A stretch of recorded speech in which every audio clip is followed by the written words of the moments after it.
What's up, y'all? It's your boy Bigjonesy. Been working a lot. I done got some of the sickness, the crud all in my chest and sinuses, but altogether it's been a good holiday season. I hope everybody else is having a good holiday season as well.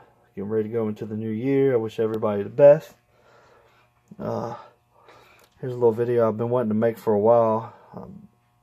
Been working a whole lot, way too much, probably what allowed me to get sick. But I got one of these Wheeler trigger pull scales. I ordered it off of somebody on eBay. It was about the cheapest I could find it shipped. I think it was $20.88 shipped. Pretty simple little thing. It's got a little slide on it here. It comes up and stops at the place where the trigger goes off, and then you just let it off, and you got to reset it. Not as fancy as the digital ones, but over half the price. So I figured I'd like to have one to actually see what my finger guesstimates really are. And everybody says they can guess what a trigger pull is. We'll see if I can guess. Anyway, let me flip over here to the GoPro, and we're going to do some tests on this trigger. And then we're going to replace the spring on the trigger with the... Alright, dog. Leave a cat alone. Replace the spring with the one that I got from Ernie the Gunsmith, and see what that alone does, and then do a little bit of adjusting and see just how good we can get it.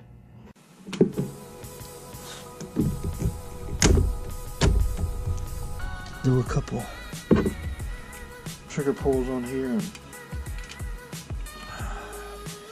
get us an average, see what we got.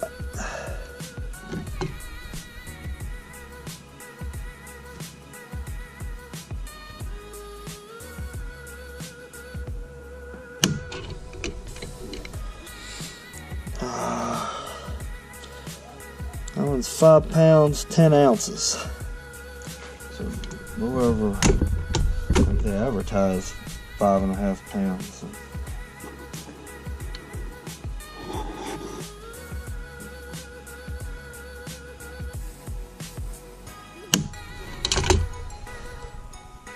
Uh, 5 pounds 10 ounces.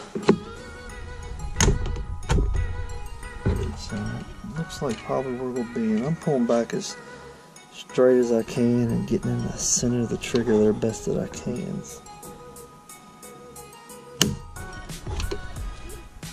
And 5 pounds 8 ounces. Average 5.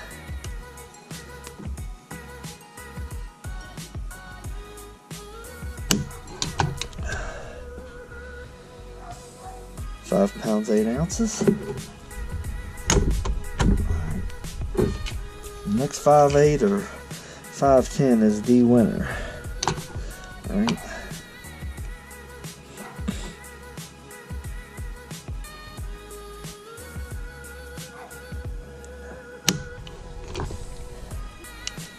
And then we have £5 8 ounces. So average trigger pull here is 5 pounds 8 ounces, or 5.5 pounds. So 16 ounces in a pound, 8 being half of that, so 5.5 pounds. So I believe that is what Thompson Center advertises. So dead on there. Alright, I'm gonna shut this off, take a little break, and get this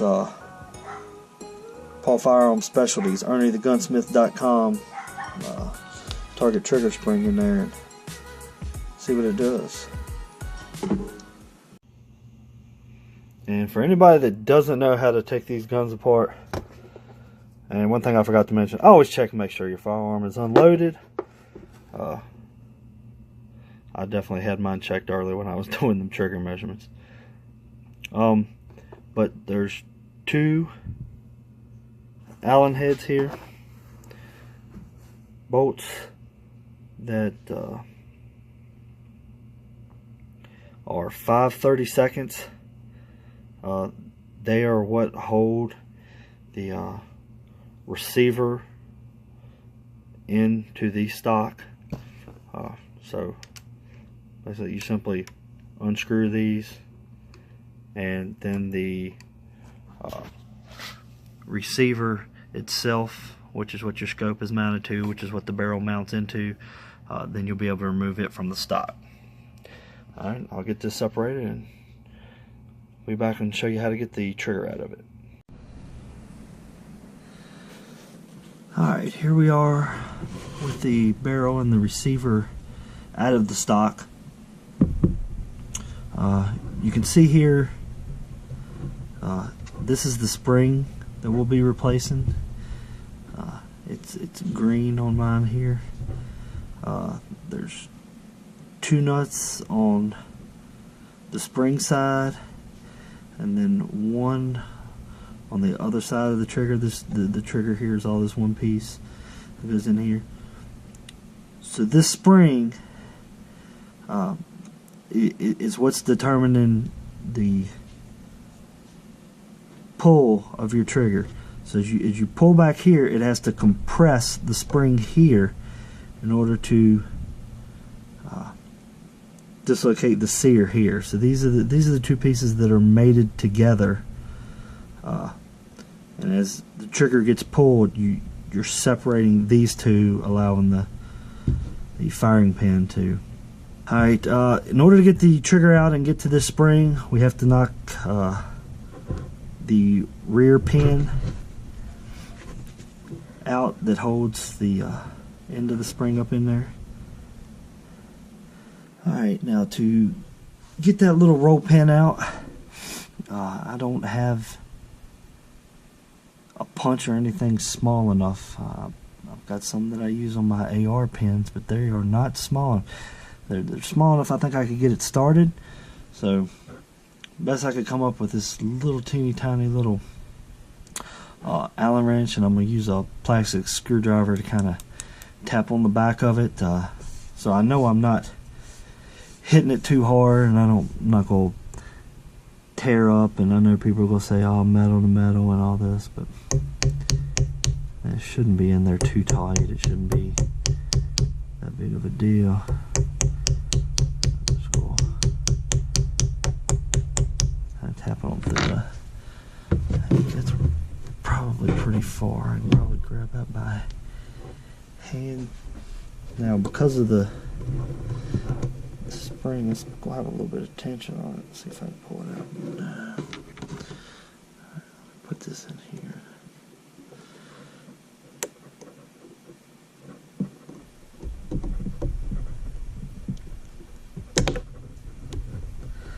Alright.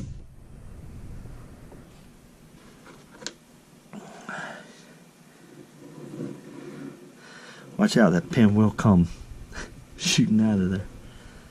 Alright. Now, you can see there that pin was just going through this hole here, so when we go to put it back together, you just line it up and tap your pin back through it. There's the spring we were wanting to get rid of and replace. Yeah, it's a very stiff spring. I can't even compress it with my fingers. Sorry, I know this is getting a little long with. Here's my Winchester M70 trigger spring from ErnieTheGunsmith.com. Yeah, see that? I can compress that spring all the way by hand. Show you, compare the 2 side by side. So height wise, nearly identical. Diameter is nearly identical. So But the one that we're going to replace the green factory spring with is a much softer spring. Alright, let me get my pen and get set up. Alright. Let's get this back together. Now make sure that the small spring in here stays in. Oh, y'all can't see it because of the bolt. Dang on it. Ain't that something? But this small spring in here stays in. Just gonna set that spring down on top of there. Sure that one stays in there. Set the trigger into its engagement point right there. Just go kinda.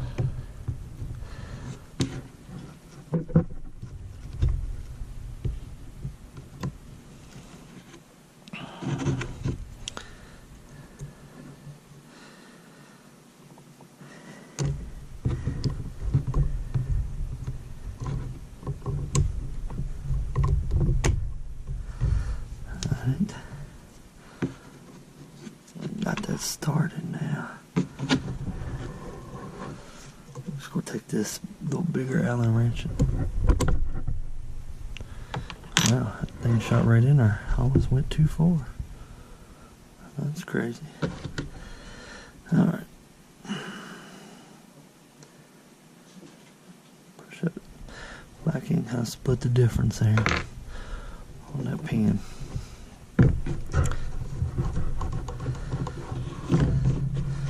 Alright, before I put it all back together, I'm going to just lift the bolt up and back down. Now it's in the cocked position, and yeah, I can definitely tell a big difference. Make sure all your pins or your springs are in there. You can't see that spring because of this on this side, but spring is in there, pin is in there set just right. Get this up here. Yeah, you can see that spring in between the trigger, and I don't even know what this assembly here is called, but just make sure that's in there lined up. You don't get it in there and crush it or something. I can definitely just right here. That is a big difference. Alright, let me get this all back together and back in the stock, and we'll check this new trigger spring. Target trigger spring, put back in it. Back in the stock, set up here in the gun vise. And previously it was 5 pounds 8 ounces, or 5.5 pound trigger pull.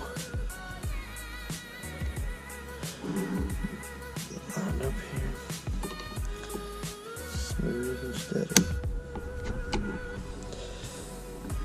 And that was 3 pounds 6 ounces, so just shy of 3.5 pounds.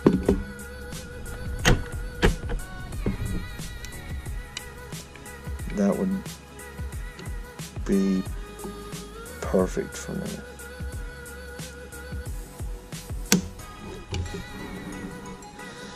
And that is dead on 3 pounds 8 ounces. Like I said, I'll just go through here and do it 5 times just to make sure we're consistent. 3 pounds 6 ounces, just shy of 3.5 pound trigger pull.